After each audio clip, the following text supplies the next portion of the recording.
Hey everybody, Amy here with the answer to this week's Trivia Tuesday question. Now that I'm finally feeling a little better. The question was, the NBA has this new play-in tournament that it uses kind of between the regular season and the playoffs. And the question was, what sport did they get the idea from? And the answer is actually Australian rules football.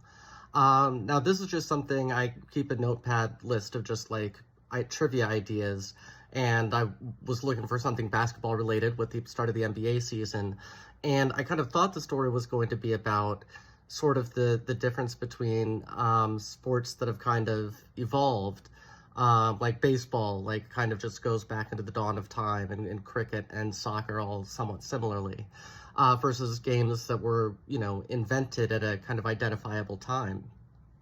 But what I didn't realize, I had this sort of idea that the Australian rule system, the Page system or the Page McIntyre system, must have been like more recent, partly because, otherwise, like, well, I had never heard of it before, partly because I just sort of always assumed Australian rules football was relatively recent, but it is not.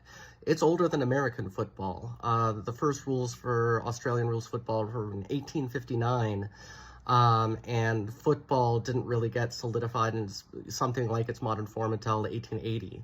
So that was something that like really surprised me. I don't know, it's just sort of my provincial Americanism. But I sort of thought Australian rules football was a later development. So, joke's on me. It's interesting how these things sort of developed in parallel.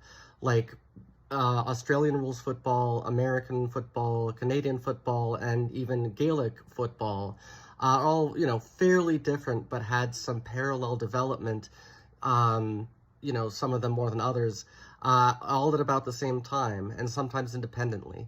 So why, how we gravitate sort of to this sort of type of game is sort of interesting to me.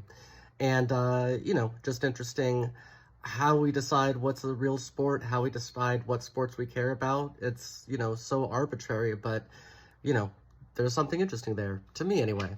I'll be back next week, and it won't be sports related because I imagine some of you don't care about sports. Anyway, bye.